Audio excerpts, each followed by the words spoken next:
A brother asks, and this question for Sheikh Farhan, may Allah bless you, how does one increase fear of Allah in private?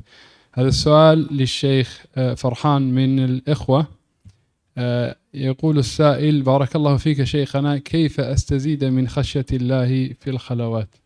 بسم الله الرحمن الرحيم، وصلى الله على نبينا محمد وآله وصحبه وسلم، وبعد.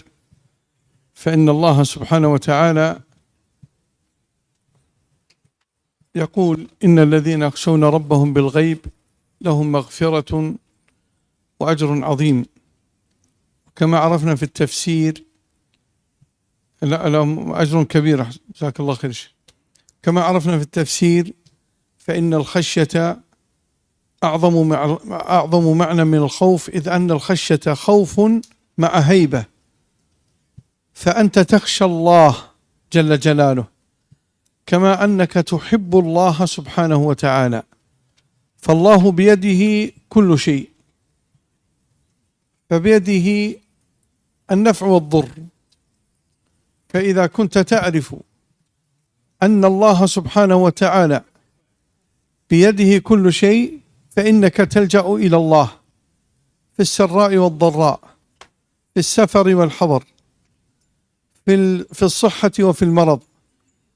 وعليه فإن الإنسان يعلم أن الله جل جلاله إذا غضب عليه قد تكون هذه الغضبة تؤدي إلى النار والعياذ بالله. نعم. Allah subhanahu, He mentions in the Quran, and we studied this in the tafsir of Surah Mulk in the previous lessons. He said, verily, that person who has khashya of Allah hidden from the people, for him is forgiveness and a great reward. And we studied in the tafsir that khashya is something which is greater than khawf, greater than fear, because this khashya is based upon your awe of Allah subhanahu wa ta'ala, you being in awe of Allah and knowing His greatness.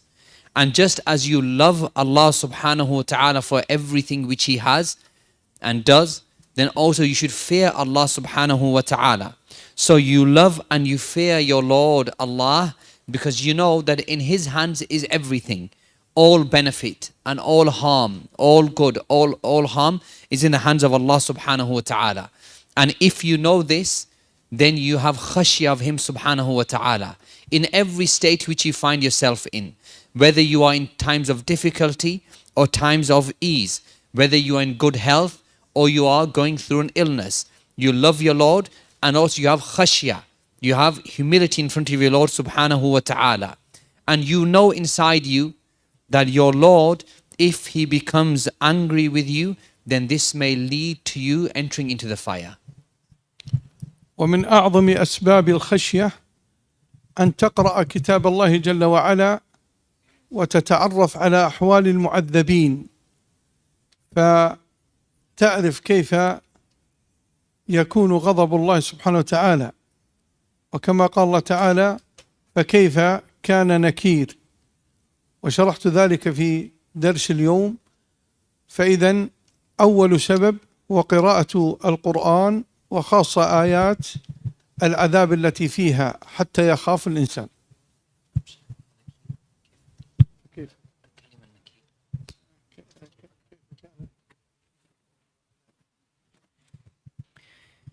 And from the greatest causes which increases a person's khawf or his khashya is reciting the book of Allah and pondering the book of Allah, and you knowing how Allah subhanahu punished those people who angered Him. When Allah subhanahu became angry, how those people were punished due to His anger. And we mentioned previously in the lesson the saying of Allah the Most High, the meaning of which is, and how severe was His punishment for the actions which they did. والأمر الثاني أو السبب الثاني قراءة سيرة النبي صلى الله عليه وسلم، الأحاديث والسيرة، الأحاديث التي تخوف الناس من الله جل وعلا، وسيرة النبي صلى الله عليه وسلم وكيف كان يخاف الله جل وعلا. And the second cause of increasing your fear and your khawf of Allah subhanahu is reading the seerah of the Prophet sallallahu alaihi wasallam, the life of the Prophet sallallahu alaihi wasallam, and also the ahadith of the Messenger sallallahu alaihi wasallam. So reading the seerah of the Prophet sallallahu alaihi wasallam, this will teach you how the Prophet sallallahu alaihi wasallam used to fear Allah. And reading the ahadith of the Messenger sallallahu alaihi wasallam will develop fear inside you. والثالث قراءة سير السلف رضوان الله عليهم، وخاصة ممن اشتهر بأنه من أكثر الناس خشية لله جل وعلا. وأذكر من السلف الإمام أحمد وكذلك الإمام سفيان الثوري. And then the third cause to increase your khashiyah and your khawf of Allah subhanahu is reading the biographies of the Salaf, the great scholars of the early times, especially those scholars who were known for their fear of Allah subhanahu. And I will mention two in particular. Firstly, Al-Imam Ahmad, and secondly, Al-Imam Sufyan al-Thawri. وأختم بأمرين. الأمر الأول يا أخواني، لا يتساهل الإنسان في أول المعصية، فإن المعصية تجر، والمعصية تأتي بأختها. فقال الله تبارك وتعالى: فلما زاغوا أزاغ الله قلوبهم، هم الذين بدأوا بالزيغ. فلا تتساهل بالنظر إلى النساء، ولا إلى سماع الموسيقى، ولا إلى التعامل بالربا، ولا إلى فعل المحرمات، ولا إلى مجالسة الظالمين والمخمورين.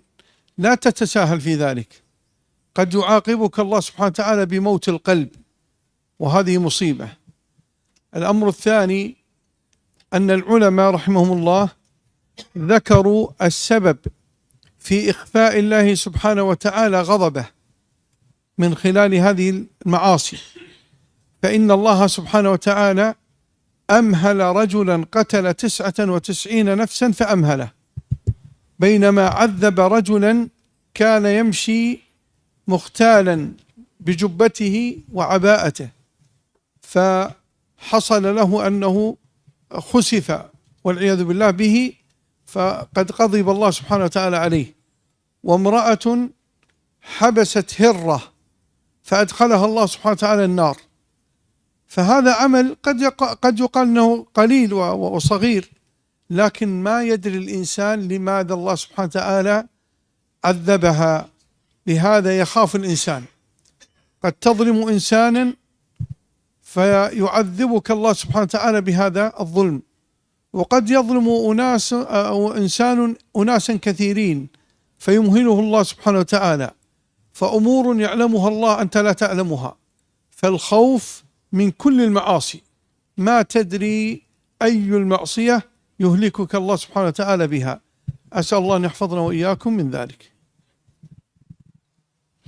And then I finish and summarize my answer by mentioning two important affairs, two important pieces of advice. The first matter is that do not belittle the first sin. Do not belittle the first instance of sinning.